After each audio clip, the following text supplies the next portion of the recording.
नमस्कार दोस्तों।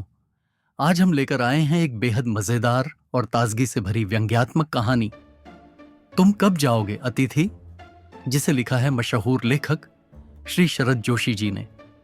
यह कहानी उन सभी मेजबानों के दिल की बात कहती है जिनके घर अतिथि आते तो हैं लेकिन जाने का नाम ही नहीं लेते। तो आइए सुनते हैं इस ठहरे हुए मेहमान और बेहाल मेजबान की अनोखी और हंसाने वाली दास्तान। चलिए कहानी शुरू करते हैं। आज तुम्हारे आगमन के चतुर्थ दिवस पर यह प्रश्न बार बार मन में घुमड़ रहा है, तुम कब जाओगे अतिथि।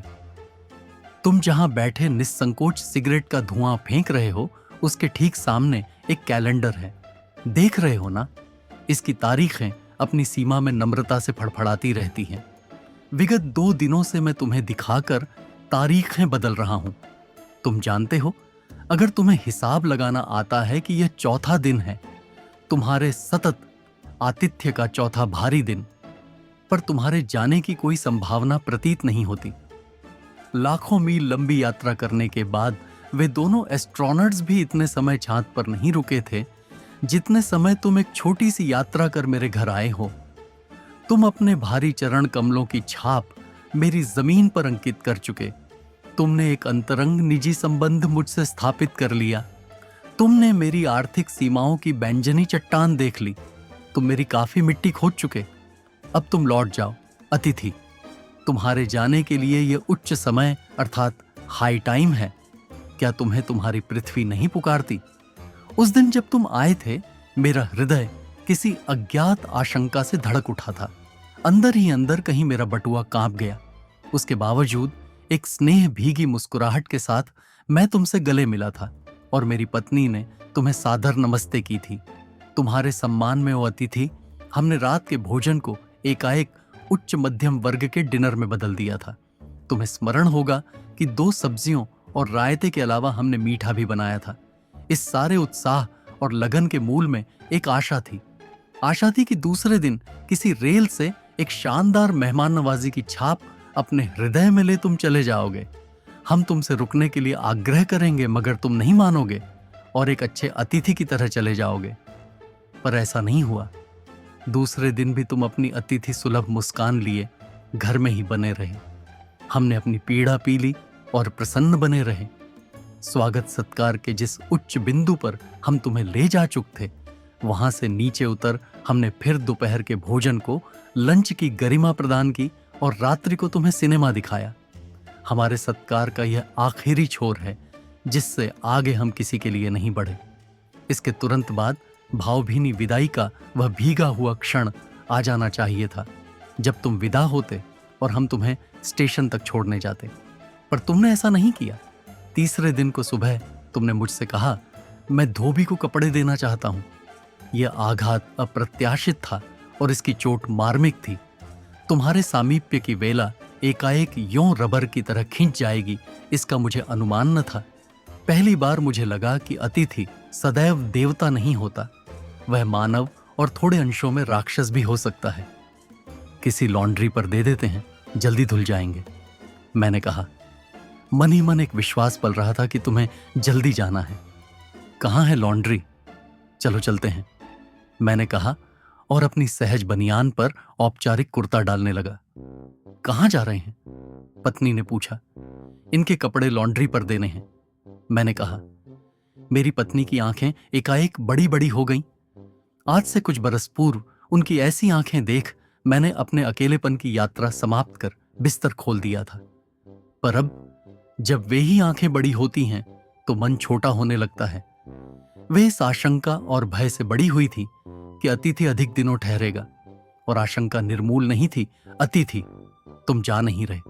लॉन्ड्री पर दिए कपड़े धुलकर आ गए और तुम यहीं हो। तुम्हारे भरकम शरीर से सलवटें पड़ी चादर बदली जा चुकी और तुम यहीं हो। तुम्हें देखकर फूट पड़ने वाली मुस्कुराहट धीरे धीरे फीकी पड़कर अब लुप्त हो गई है।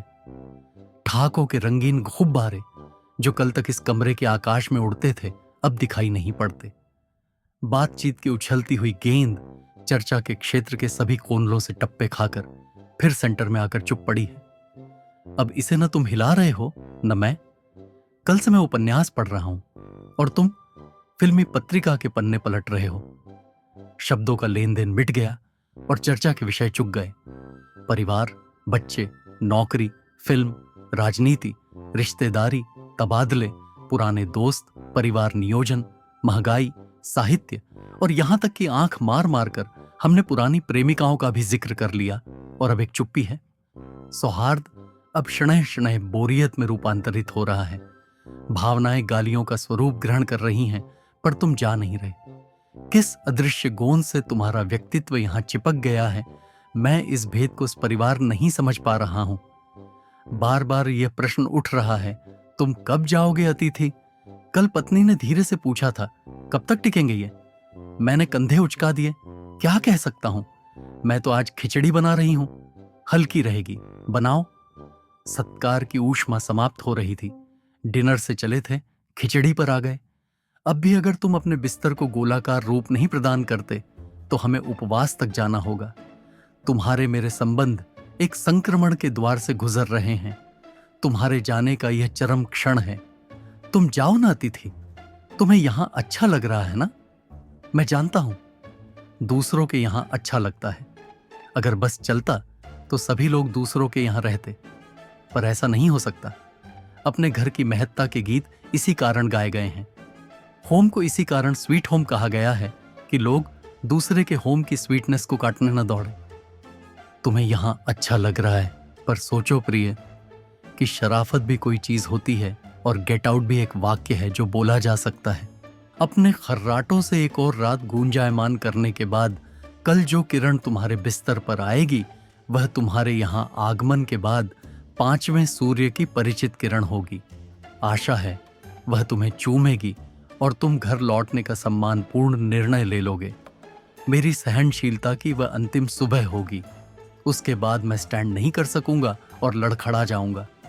मेरे अतिथि, मैं जानता हूं कि अतिथि देवता होता है, पर आखिर मैं भी मनुष्य हूं।